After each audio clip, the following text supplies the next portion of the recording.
Hello, everybody. So I wanted to jump in here as we move from the Greeks into Niccolo Machiavelli and some of the early modern thinkers and move to the social contract theorist Thomas Hobbes.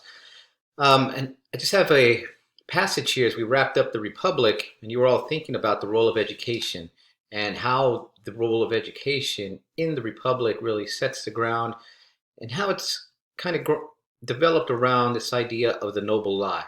So what binds the Platonic view of the ideal state is in the realm of education. And this is something I had you all think about and how these fables or myths are told in relation to the state. And if you recall, how how these fables are really introduced at early childhood, similar to the way we are introduced to early childhood to stories about our particular nation state. And those of you who are from uh, outside of the United States, there are stories told about your particular nation states. So this noble lie is really what binds the many, right, to create one. But it is founded on a lie. So how do we think about that, and how are we going to move through that? And as Plato establishes, through this myth of metals, those who are born with gold are born into the guardian class. Those who are born with silver will be the defenders, the law enforcement apparatus of the state, the auxiliaries. And those who are sprinkled with bronze will be the working classes, the working masses, the producers. And all working in good does not mean it's not a negative criticism, but the one thing that we're doing is really thinking about how it functions, and when all are moving towards an objective form of justice, how each produces a role. So that was just a brief recap of Plato. And Plato's student, Aristotle, who founded, again, building from that idea of the institution of the university, the academy for Plato, Aristotle founds his own university or model, right? We're thinking about today's terms, the Lyceum. But his belief that humans, or man, because it was men were constructing the world, uh, are political animals. We cannot be alone, and this is um, pretty apparent during this moment where we're sort of isolated, right? So, but one of the things that I want us to think about in Aristotle is how he differs from Plato. So Plato had the idea of the republic, the ideal state, and if we're thinking in contemporary terms, it can be applied anywhere and everywhere, and it ought to work. Remember that normative ought to. For Aristotle, it is more of a wait, we have to understand the context, the culture, the history, the language, the customs of the people, and then we build that ideal state from there. So more of subject to the conditions on the ground, so to speak, right? So you're all probably very young, but during the invasion of Iraq in 2003, much of the talk was the exportation of democracy as a one-size-fits-all model. And many experts, who now we know were very correct, saying you cannot impose this model upon this nation state. You don't understand the history, you don't understand the culture, the traditions there. So thinking through Aristotle, they were thinking about, wait, the state develops organically from a different form than you trying to impose something unnaturally upon them, right? And it develops in these stages. Our first form of cohesion that we have is in the family unit. And as you're reading through this, you're seeing this. That's the embryonic stage. And now you come out of the family into the village. It's like into that realm of childhood. You're out exploring. And now to achieve that full development in adulthood is the development of the state and that ideal state. And how does that ideal state come to be, right? So it is about what is the end of a thing, and that is the definition of teleology. For Aristotle believed that there is an end to everything, and this is just a simple textbook definition of this concept of teleology. It comes from the idea that something is born. How will it actualize? How will it transcend in the world? And for Aristotle now, he takes a view where biology and history play this role in understanding not only human society, but how states develop. Right? So if you're thinking about what is the acorn, right? What is the end of an acorn once it's planted in the ground? Maybe a tree is to blossom and to actualize to its fullest potential, right? So for human teleology, what is the end of a human?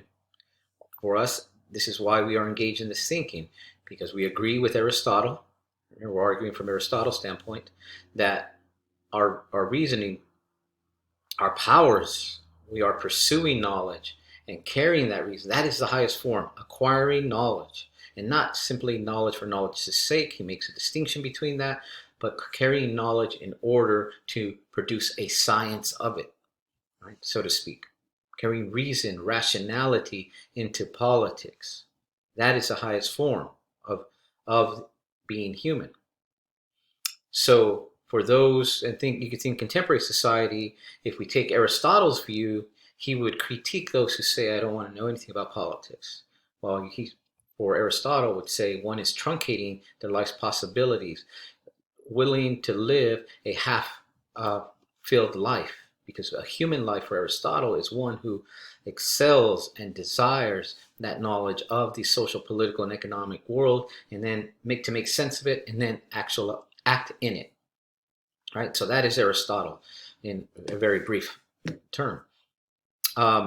So when we're thinking of modern day political science, this is where we begin to think about it, not from Plato, but it's a bit more developed in Aristotle, right? So, and another thing that is kind of pertinent, and we see, I hope you saw as you're reading this, is that idea of the modern polity is, we know you have to have a happy, fat middle class, so to speak, where that is the balance between the oligarchs and the poor masses. So we see some of our economic disparities in our time now really come to the fore, because that middle class has shrunken. So from Aristotle's view, that's not really a good thing, right? He understood this a couple thousand years ago. He understood that in order to have a strong polity or develop that ideal state, that middle class has to balance the polity. That is essential. So when we hear political analysts speak of the middle class, speak of the size of it, or the decline or the rise of, that gives us a sense, an Aristotelian view, of how well the health of the state. So Aristotle, and this came out, I don't know what happened here, the image is portrayed, but his theory of mixed constitutions, or his typology of forms of government. A good form of government by one is a monarchy, and he ranks them: monarchy, aristocracy, and the polity. But monarchy could descend into a tyrant.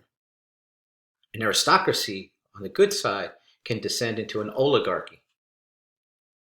And a polity can descend into what Aristotle saw as the worst form of all possible governments, a democracy, right?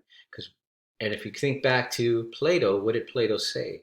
Plato said, when the poor win, that is a democracy. So think of this universal construction, this idea of democracy, but yet the Greek thinker saw it as the worst form possible, because then the many have power and are equal to the guardian class. And this is something that very well informed our framers in the United States when they were developing the Constitution, is thinking about how to prevent a democracy. This is so you substitute the representative forms, and therefore. So now we shift to Niccolo Machiavelli, and you're reading a very good interpretation by A.R. Murray on The Prince, right? So power, and I know most folks are familiar with Machiavelli in the sense of how one acquires power, maintains power, and extends power. But one thing I just want to discuss is how power for Machiavelli is a lot about appearance. You must appear powerful, right? Is it better to be the lion or the fox? Well, both if you could, right? Is it better to be feared or to be loved? So what we see in Machiavelli also is the shift from the moral philosophical ground of thinking from the Greeks, Socrates, Plato, namely, to now like to an approach in modern day as we think about you have power, utilize it. Right? Morality. It doesn't mean amoral here emboldened, doesn't mean that one is immoral. I am immoral, but it is amoral, meaning just you're taking that moral lens or that moral variable and removing it from the equation. And you just want to see how you're going to manage, extend, and apply power. So Machiavelli, in the late 15th, early 16th centuries, is really writing in response to his times. And those of you familiar with his biography in Florence, this is pre-unified Italy. So where you have these warring principalities in Florence, in the Catholic, the Papal States. So he's fallen out of favor with the ruling class, the Medici. He dedicates his book, The Prince, to one of the Medici family members who goes on to become the Pope, Lorenzo the Great. So he is really trying to curry favor with this very, very powerful banking family of Europe, the Medici. And this is where he lays out what you're reading, right? But that's just to give you a brief context. And I know as we're thinking about Machiavelli, it kind of makes sense today when we see international relations. Some of you are international relations doesn't really apply a moral lens to how politics work themselves out. It's like it's tit for tat. It is trying to gain an advantage over other states. So we can say, and this is where when Niccolo Machiavelli turns into an adjective, that's quite Machiavellian of you. So Machiavelli sets the ground where we're going to be spending time on John Locke. But before we get to John Locke, I give you a very brief interpretation of Thomas Hobbes. Thomas Hobbes, for us, lays the ground on social contract theory. Social contract theory is that idea that we all consent to be governed. We leave that state of nature, that idyllic state of nature where we were once free, ultimate freedom, and then we consent. We agree with each other. So consent is the key word here. We agree with each other in order to enter a compact to be ruled, governed. Right? So that is the social contract. That is the contract that built our Constitution, from the Mayflower Compact all the way to to the Articles of Confederation, to our Constitution. And this is how Hobbes was and I'm looking for his book around me, but his book, The Leviathan, and I hope you engage this reading in some of your upper division courses. It is really, really insightful book, written with some precision and trying to develop a theory of reason, of science, of politics. But it's also the language, as you know in this reading, is pretty gripping. So Thomas Hobbes was born in his time, and the famous quote from Thomas Hobbes is, "Fear and I were born twins," because he's born in a time of bloodshed. And one thing I want us to remember, all of these thinkers, all these philosophers that we read are not superhuman beings. They are people like you and I, writing in their context, being informed by what's happening around them. For Thomas Hobbes, he is born into a world of bloodshed. And this quote attempts to encapsulate that. And in the Leviathan, another famous passage where he attempts to instill fear in the people you need to consent, or else. Just because life in that state of nature, remember that idyllic where we're all free, is solitary, poor, nasty, brutish, and short. Because for Thomas Hobbes, that idyllic state of nature is not so idyllic. It is a free-for-all. It is where one has to sleep with one eye open, where you cannot leave your iPhone out because somebody will come hit you over the head once you go to sleep and take it away from you. It is that type of state of nature. So therefore, we must willfully consent to be governed by the Leviathan. So think of the monarch in that model that Aristotle presented. And we're going to John Locke, who has builds from social contract theory, but develops a bit more optimistic view of how we should